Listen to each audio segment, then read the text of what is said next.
Cinema piracy కేసులో arrest అయిన iBomma Ravi Chanchalguda jail నుంచి విడుదలయ్యారు. నిన్న కోర్టు ఆర్డర్ కాపీ ఆలస్యం కావడంతో ఇవాళ విడుదలయ్యారు. రవికి షరతులతో కూడిన బెయిల్ మంజూరు చేసిన కోర్టు పాస్పోర్ట్ ని సమర్పించాలని ఆదేశించింది. అనుమతి లేకుండా విదేశాలకు వెళ్లొద్దని, పోలీసుల అనుమతి తీసుకునే ఇంటర్నెట్ ని వాడుకోవాలని తెలిపింది. ఐబొమ్మ రవిపై 5 సైబర్ క్రైమ్ కేసులు నమోదవగా సుమారు 90 రోజుల పాటు జైల్లో ఉన్నారు.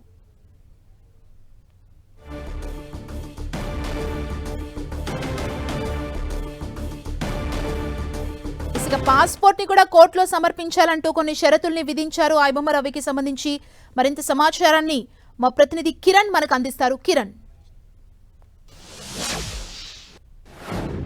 90 రోజుల పాటు చెంచల్గూడ జైల్లో ఉన్న ఐబొమ్మ రవి ఎట్టకేలకు షరతులతో కూడిన బెయిల్ మంజూరు చేయడంతో హైకోర్టు విడుదలైన మనం చెప్పుకోవాల్సి ఉంటుంది. కొద్దిసేపటి క్రితమే ఇటు అతడికి సంబంధించిన షరతులతో పాటు 2 షూరిటీలను సంబంధించిన అన్ని పేపర్స్ నాంపల్లి కోర్టు నుంచి చెంచల్గూడ జైలుకి రాగానే వెంటనే ప్రొసీజర్ పూర్తి చేసుకుని కూడా కొద్దిసేపటి క్రితమే ఐబొమ్మ రవిని బెయిల్ మీద విడుదల చేసినట్టుగా మనం చెప్పుకోవాల్సి ఉంటుంది. ఇక ఎప్పుడు లేని విధంగా ఈ కేసుకు సంబంధించి సుమారుగా 90 రోజుల పాటు అటు జైల్లో ఉన్న ఐబొమ్మ రవికి సంబంధించి కూడా చాలా కండిషన్స్ పెట్టినట్టుగా మనం చెప్పుకోవాల్సి ఉంటుంది.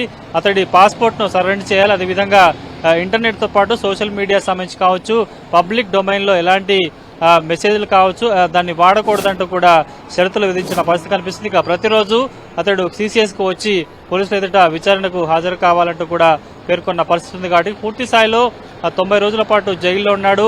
5 సెక్షన్ల మీద 5 అంశాలకు సంబంధించి 5 కేసులు నమోదు చేశారు. ముఖ్యంగా సినిమా సంబంధించిన కొత్త సినిమాలను పరిశీలి చేసి తన సైట్లో పెట్టుకున్న అభియోగాల మీద కూడా కేసులు నమోదయ్యాయి. పలుమార్లు రిమాండ్లో ఉండగా అతడిని కస్టడీలోకి తీసుకొని కూడా సిసిఎస్ పోలీసులు చాలా సుదీర్ఘంగా విచారించారు. కానీ 90 రోజులు గడుస్తున్న సంబంధించి కూడా ఇంకా ఫైనల్ ఛార్జ్షీట్ దాఖలు కాకపోవడంతో కూడా అతడికి రెగ్యులర్ బెయిల్ వచ్చినట్టుగా మనం చెప్పుకోవాల్సి ఉంటుంది. ప్రస్తుతానికి అయితే చాలా కండిషన్స్ పెట్టారు.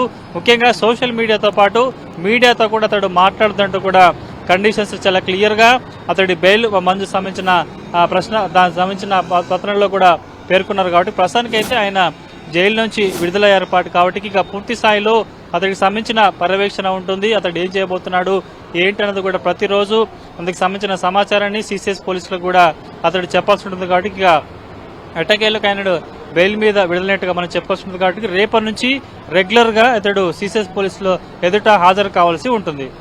Thank you Kiran.